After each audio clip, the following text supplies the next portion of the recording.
बताती हूँ कि क्या ट्रीटमेंट लेंगे, कैसे लेंगे। इससे पहले आपने ट्रीटमेंट लिया है कहीं? कुछ भी नहीं लिया है। ठीक है, तो अभी शादी को 5 साल हो गए हैं और आप ट्राई कर रहे हैं तो भी प्रेगनेंसी नहीं रुक रही है। प्लस मेंसेस इरेगुलर है, मतलब देर देर से आते हैं और कम जाते हैं पीरियड्स। ठीक है, और तीसरी चीज मेन इम्पोर्टेंट, आपका एज भी 29 है, तो अभी हमें ट्रीटमेंट शुरू करना बहुत इम्पोर्टेंट है। तो मैं आपको एक बार समझा देती हूँ कि ट्रीटमेंट कैसे चलती है, क्या रहता है और आप में क्या दिक्कत है कि जिसको हमें ट्रीटमेंट लेना जरूरी है। ठीक है, तो ये सपोज मैं मॉडल पे समझा देती हूँ आपको।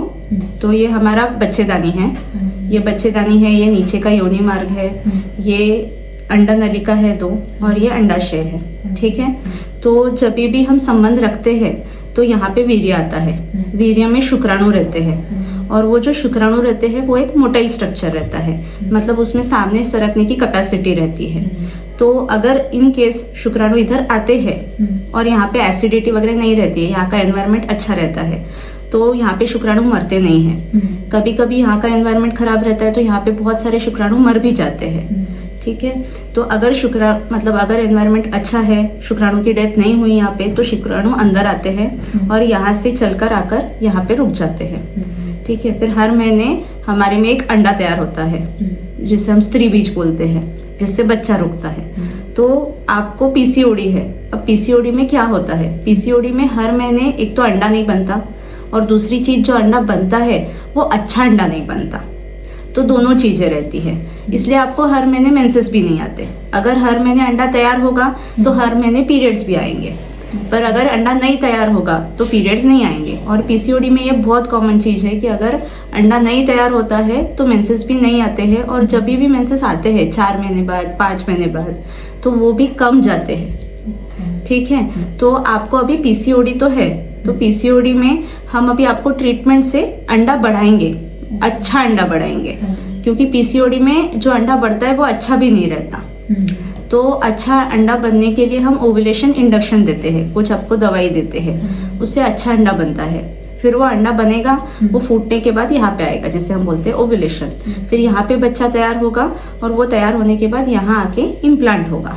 ठीक है, अभी आपको बच्चेदानी में इन्फेक्शन भी है, काफी इन्फेक्शन है, तो अगर बच्चा तैयार भी हो जाए यहाँ पे तो भी वो यहाँ पे आके इम्प्लांट नहीं होगा। तो इन्फेक्शन निकालना भी जरूरी है, प्लस अंडा बनने की दवाई देना भी जरूरी है।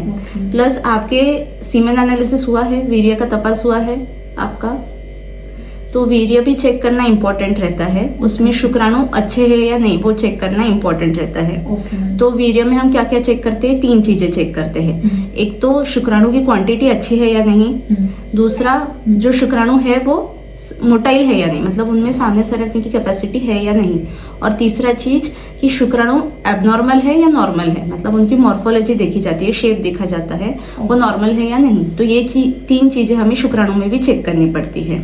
इसलिए वीर्य का भी तपास होता है।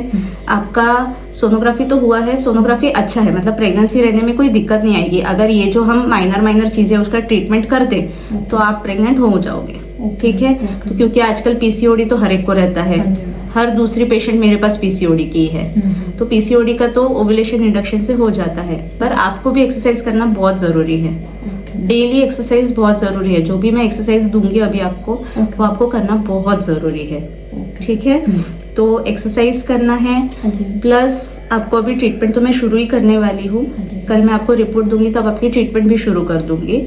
और ये जो माइनर चीजें मैंने जो बताया आपको, उसका ट्रीटमेंट हमें करना ही होगा, तो हो जाएगा। प्रेगनेंसी रहने में तो कोई दिक्कत नहीं आएगी, ऐसे बड़ा कुछ प्रॉब्लम नहीं है। तो माइनर हम ब्लड टेस्ट, इनका सीमेन एनालिसिस। हाँ, और एक चीज, तो अगर इन केस मतलब यहाँ पे शुक्राणु भी अच्छे हैं, आपका अंडा भी बन रहा है, पर यहाँ पे अगर ट्यूब ब्लॉक है तो यहाँ से वीर्य यहाँ नहीं आ सकता, यहाँ से अंडा यहाँ नहीं आ सकता, तो यहाँ पे बच्चा तैयार नहीं होगा। तो ट्यूब्स चेक करना, फैलोपियन ट्यूब्स जिसे हम अंडा नलिका बोलते हैं, वो चेक करना बहुत इंपॉर्टेंट है। वो सोनोग्राफी पे नहीं दिखता है, उसकी अलग से टेस्ट होती है जिसमें हम कॉन्ट्रास्ट नीचे से छोड़ते हैं और फिर सोनोग्राफी पे हम देखते हैं कि वो फ्लूइड यहाँ पे आ रहा है या नहीं, वो जो कॉन्ट्रास्ट है करना बहुत इंपॉर्टेंट रहता है। क्योंकि अगर वो ब्लॉक है तो फिर कितना भी हम अंडा तैयार कर ले, कितना भी शुक्राणु अच्छा हो, प्रेगनेंसी नहीं रुकेगी, क्योंकि वो जाके मिलन होगा ही नहीं। तो इसलिए वो ट्यूब्स चेक करना भी बहुत इंपॉर्टेंट रहता है। Okay ma'am. ठीक है, तो वो भी हम एक टेस्ट कर लेंगे। तो ऐसे सारे टेस्ट नॉर्मल आने के बाद अभी रिजल्ट कैसे आता है मैं वो बताती हूँ आपको।